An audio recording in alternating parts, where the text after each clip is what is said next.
हमारे जानकार को जोड़ना शुरू करते हैं, मंच को खोलते हैं और लेकर आते हैं उनके टॉप कॉल्स। तो गुड मॉर्निंग जेंटलमैन।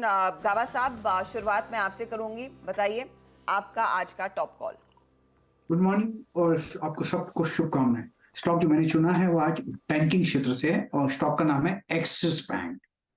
इस स्टॉक में बेसिकली चार्ट स्ट्रक्चर पॉजिटिव है, एक मुंह देख रहे हैं 4-5 दिन से। एक ब्रेकआउट की जरूरत थी और ब्रेकआउट भी मिल गया कल 1006 पर। स्टॉप लगाना चाहिए 1006 के आसपास, बस ज्यादा नहीं। टारगेट मेरे ख्याल से 1050 का होना चाहिए, तो एक्सेस पर ध्यान देना चाहिए। 1-2 दिनों के लिए यहाँ पर एक अपमूव मिलना चाहिए axis bank. Okay, axis bank पर ध्यान दीजिए और अच्छे मूव्स यहाँ पर। आई थिंक 2 दिन पहले हमारी स्पॉटलाइट में भी था, अच्छे मूव्स बैंकिंग क्षेत्र में। एक्सिस लीड कर रहा है इस समय पर। मानस, गुड मॉर्निंग। मानस, आपकी trade. Good morning Anuj ji, good morning Harshita ji, good morning everyone. तो देखिए, एनटीपीसी पे खरीदारी करनी है। एनटीपीसी ने अभी कुछ दिन पहले 50 डे मूविंग एवरेज पे सपोर्ट किया और काफी समय बिताया उस 50 डे मूविंग एवरेज और 20 डे मूविंग एवरेज के बीच में। लेकिन कल स्टॉक ने अपने 20 डे मूविंग एवरेज को भी ब्रीच कर दिया, उसके ऊपर निकला है। वहां पर थोड़े बेहतर वॉल्यूम भी देखने को मिले हैं, तो आई थिंक एक बाउंस बैक बिल्कुल यहाँ से देखने को मिल सकता है। इसलिए 237 रुपए 30 पैसे 237.30 के स्टॉप लॉस से आप खरीदारी करिए। 243 के आप टारगेट सेट कर सकते हैं। ये दोनों ही कैश लेवल्स मैंने बताए हैं। 240 का कॉल ऑप्शन भी लिया जा सकता है। 3 रुपए 30 पैसे पे क्लोजिंग कल की थी, तो वहां पर खरीदारी करिए। 2 रुपीज 50 पैसा, ₹2.5 का स्टॉप लॉस लगाना है और इस ऑप्शन में 6 रुपए तक के टारगेट्स पॉसिबल है। चले, तो एनटीपीसी 240 का कॉल लेने की सलाह। तेजी वाला ये ट्रेड, मेरे ख्याल में आप कल जाते जाते इस पर एक बीटीएसटी ट्रेड भी दे रहे थे मानस, तो कन्विक्शन है 243 तक के लेवल्स देखने को मिलेंगे, या फिर आप 240 का कॉल लेकर चलें। राजेश सातपुते जी, गुड मॉर्निंग, बताइए आपका ट्रेड। मॉर्निंग हर्षदा जी, मॉर्निंग अनुजन, मॉर्निंग एवरीवन। हर्षदा जी देखिए, नजर जो है वो है ब्रिटानिया पे। ब्रिटानिया का डेली चार्ट देखे तो कल इसमें एक प्राइस एंड वॉल्यूम ब्रेकआउट देखा गया। इसका एक रेंज था और ये रेंज के परे चला गया और जो सप्लायर था वो 4600 के आसपास था। कल का क्लोज है इसका 4674। तो आज जो भी डिप मिले इसमें ब्रिटानिया बाय करे, 4600 का एक स्ट्रिक्ट स्टॉप लॉस रखे और इसका जो टारगेट दिख रहा है वो है कम से कम 4800 4850। तो यहाँ पे एक अच्छा मूव मुझे लगता है ब्रिटानिया में आना चाहिए। ओके, ब्रिटानिया यहाँ पर एक अच्छा मूव आना चाहिए। चलिए अब आशीष बहेती को जोड़ लेते हैं। बहेती जी, गुड मॉर्निंग। आपकी ट्रेड क्या रहेगी? Good morning Anuj ji, good morning Harshita ji, good morning everyone. अनुज जी, मेरी ट्रेड रहेगी एसबीआई में खरीदारी की सलाह रहेगी। कल एक अच्छा प्राइस एक्शन देखा हमने और स्टॉक कंफर्टेबली अपना 20 और 200 डेमा को सस्टेन कर रहा है और उसके ऊपर कंफर्टेबल क्लोज देने में सफल रहा है कल भी। तो 572 का स्टॉप लॉस लगाकर इसमें खरीदारी की सलाह रहेगी। 590 का फर्स्ट टारगेट एंड 595 के सेकंड टारगेट के लिए इसमें पोजीशन बनाई जा सकती है। ओके, तो स्टेट बैंक ऑफ इंडिया 590 के लिए एक मौका, ये पहला ट्रेड टारगेट रहेगा और उसके आगे और बढ़ने की क्षमता दिखाने लगा है काउंटर। तो ये फिलहाल देखिए, अब तक 2 बैंक्स आ गए, एक पावर कंपनी, एक एफएमसीजी ट्रेड। अब आशीष चतुर्मुता को जोड़ लेते हैं जो आपको एक टेक्नो फंडा तड़का देंगे। आशीष जी, गुड मॉर्निंग, बताइए क्या ट्रेड लेकर आए हैं आज। Good morning Harshada, good morning Anuj. तो देखिए, जो स्टॉक है, हम पहले तो डिस्क्लोजर है कि स्टॉक हमारे पोर्टफोलियोज में हम रख रहे हैं और इसकी चर्चा पहले भी की है चैनल पे। और स्टॉक होगा सीडीएसएल। मेरे हिसाब से एक बहुत ही बेहतरीन लॉन्ग टर्म स्ट्रक्चर स्टॉक बना रहा है। करीब करीब 1.5 साल के कंसोलिडेशन के बाद आप देख रहे हैं कि स्टॉक 1570-80 के जोन पर आया है। बहुत ही बढ़िया वॉल्यूम्स के साथ यहाँ एक रैली आई है। मेरा मानना है कि इस अपवर्ड ट्रेजेक्ट्री में स्टॉक अपने पुराने ऑल टाइम हाई को क्रॉस करेगा और कहीं ना कहीं 1800 के लेवल मीडियम टर्म में आते हुए नजर आते हैं। और थोड़ा सा medium to long term view ले तो मेरा मानना है 2000 रुपए तक की अपसाइड भी आपको सीडीएसएल के स्टॉक में देखने को नजर आएगी। अब जहां तक के फंडामेंटल की बात है तो देखिए, जो पूरा जो आपके डिपॉजिटरी सेगमेंट है वहां पर एक तो डिओपोली बनी हुई है और उसके अंदर में CDSL almost 73% retail market share own करता है और ये मार्केट शेयर धीरे धीरे बढ़ के कहीं ना कहीं 80% तक जाता हुआ नजर आता है। और जिस तरह से हम देख रहे हैं कि मार्केट एक्टिविटी बढ़ रही है, जिस तरह के आईपीओ नए नए आ रहे हैं, उसका एक clear beneficiary CDSL financialisation of savings theme के अंदर बनता है। और अभी वेरी रिसेंटली हमने देखा है कि अनलिस्टेड कंपनीज को भी अब जो अपना सितंबर 2024 तक के अपने शेयर्स को डिमैटेरियलाइज कराना पड़ेगा। तो ये भी एक बहुत बड़ी अपॉर्चुनिटी सीडीएसएल के लिए खुल रही है। साथ ही साथ इंश्योरेंस के अंदर में जो रिपोजिटरी का बिजनेस है वो भी एक बहुत बढ़िया ऑप्शनैलिटी सीडीएसएल के लिए ओपन करता है। तो जब इस तरह की थीम हम, और जब जैसे हम कह रहे हैं फाइनेंशियलाइजेशन ऑफ थीमिंग एक बड़ी थीम होगी, ऑलमोस्ट 9.5 करोड़ डीमेट अकाउंट खुल चुके हैं और ये नंबर्स बढ़ते ही जाएंगे। तो इसका एक बहुत बड़ा पॉजिटिव बेनिफिट सीडीएसएल को मिलेगा, जो कि लॉन्ग टर्म टेक्निकल चार्ट्स अब इंडिकेट करते हुए नजर आ रहे हैं।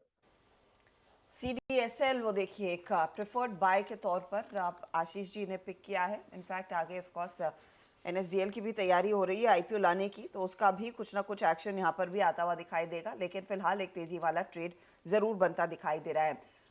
सचिदानंद भी हमारे साथ जुड़ गए। सचिदानंद गुड मॉर्निंग, बताइए आज का top call. Good morning Arshada, good morning Anuj ji. यहाँ पर कल के सत्र में बैंकिंग का तो शानदार परफॉर्मेंस था ही, but I think Nifty pharma ने भी काफी अच्छी तरह एक प्राइस एक्शन डेवलप की थी। एंड उसमें से एक स्टॉक जो मेरे रेडार पे आया है वो है सिप्ला। काफी अच्छे लॉन्ग पोजीशन यहाँ पर एडिशंस का डेटा है, एंड जिस तरीके से 1200 का लेवल इसने पिछले कुछ दिनों से डिफेंड किया है, मुझे लग रहा है एक अच्छे ब्रेकआउट के लिए वेल पोजीशनड है। लगभग 1240 तक की हेडरूम यहाँ पर अवेलेबल है। मुझे लग रहा है ये मोमेंटम जो कल के सत्र में अनफोल्ड हुआ है, ये आज के सत्र में भी कंटिन्यूड ही रहना चाहिए। And on the higher side 1240 1244 के आसपास के स्विंग्स बन सकते हैं। सो खरीदारी करनी है सिप्ला के फ्यूचर्स में। स्टॉप लॉस आप यहाँ से लगभग अराउंड 1210 पे लगाए। ओके, तो सिप्ला का ट्रेड तेजी वाला ट्रेड बनता दिखाई दे रहा है। वैसे भी फार्मा काउंटर्स में एक अच्छा खासा रुझान खरीदारी का बना। आपको कल याद होगा सेक्टोरली अगर एक पॉकेट में सबसे ज्यादा स्ट्रेंथ थी उसमें फार्मा था, और उसके बाद वो PSU इंडेक्स में जोश देखने को मिला था। इंडिविजुअल काउंटर्स अलग अलग तो देखने को मिले थे अलग सेक्टर्स से। सिप्ला फार्मा में क्या हो रहा है ना हर्षदा, फार्मा में एक चीज़ हो रही है, और ये सिर्फ फार्मा में नहीं पूरे हेल्थ केयर सेक्टर में काफ़ी प्राइसिंग प्रेशर था। अगर आप देखें सन फार्मा, लुपिन, सिप्ला, इन सब के 2 क्वार्टर पहले के नंबर्स और पिछले 2 क्वार्टर के नंबर्स अगर आप देखेंगे तो एक रिमार्केबल इंप्रूवमेंट है। रिमार्केबल इंप्रूवमेंट है क्योंकि यूएस से प्राइसिंग प्रेशर कम हुआ है। दूसरा, यूएस FDA की तरफ से भी जो एक्शन आया है वो अब थोड़ा सा बेटर रहा है पिछले कुछ 3-4 महीने में। सेम चीज़ हुई है डायग्नोस्टिक कंपनीज में। जो ऑनलाइन फार्मेसीज का सेलिंग, जो प्राइसिंग प्रेशर था ना वो बहुत ज़्यादा था।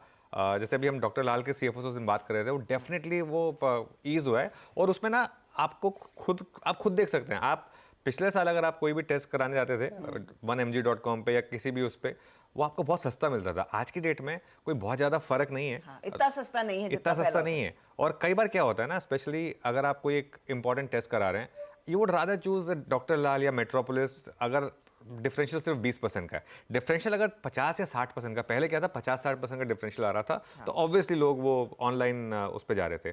अब उतना फर्क रहा नहीं, क्योंकि वो जो ऑनलाइन पैथलैब्स के जो इन्वेस्टर्स हैं उन्होंने खुद बोल दिया कि अब इससे ज़्यादा हम लॉस लेंगे नहीं। तो अब वो अगर 20% का डिफरेंस है तो आप एक कंफर्ट एक रहेगा ना आपके पास, एक डॉक्टर लाल का या मेट्रोपोलिस का, आप उसमें जाएंगे। तो ये भी एक रीज़न है कि इस तरीके की हमने थोड़ी सी री रेटिंग देखी है। वैसे डायग्नोस्टिक कंपनी मैंने एक और चीज़ देखी कि नॉर्मली हम प्रीमियमाइजेशन की बात करते हैं जो कार्स में दिख रहा है, अपने दूसरे प्रोडक्ट्स में देखने को मिल रहा है, लेकिन वही प्रीमियमाइजेशन आजकल इन डायग्नोस्टिक कंपनियों के फेवर में भी जा रहा है। और वो मेट्रोपोलिस के मैनेजमेंट ने अपने कॉन कॉल में साफ कहा था कि देखिए लोग प्रीमियम पैकेजेस ले रहे हैं क्योंकि लोगों को अपनी सेहत की तरफ ज्यादा चिंता है। तो ज्यादा पैसा खर्च करते हुए दिखाई दे रहे। वो भी ऑफ कोर्स एड कर रहा है इनके ओवरऑल बिजनेस को और मार्जिन्स को। लेकिन हाँ, ये एक पूरा पॉकेट है जहां पर अच्छी खासी स्ट्रेंथ बनती दिखाई दे रही है। चलिए एक काम करते हैं, जो आज के टॉप कॉल्स आए हैं उसको मैं रैप करती हूँ। धर्मेश कांत को कुछ ही देर में जोड़ेंगे और वो आपको बताएंगे उनका फंडा पिक क्या है। और सुमित भी तैयार हो गए हैं स्टूडियो में अपना स्टॉक्स इन न्यूज बताने के लिए। लेकिन शुरुआत आज देखिए एक्सिस बैंक के साथ गाबा साहब ने की है। टारगेट इनका 1050 का है। स्टॉप लॉस इन्होंने कहा है 1006 के आसपास आपने लगाना है। Axis bank clearly buy call. NTPC पर बुलिश है माइनस 243 का टारगेट। आप स्टॉप लॉस लगाएंगे 237 रुपए 30 पैसे पर। गुड डे की तैयारी हो गई है आज राजेश सातपुते की। ब्रिटानिया पर एक लॉन्ग कॉल दिया है। फ्यूचर्स में ये ट्रेड लेंगे 4800 और 4850 टारगेट। 4600 के आसपास आप स्टॉप लॉस लगाकर चलें। बहेती साहब कह रहे हैं स्टेट बैंक ऑफ इंडिया 590 595 ये लेवल्स आज अचीव होने की पूरी गुंजाइश है। 572 के आसपास आप स्टॉप लॉस लगाइएगा।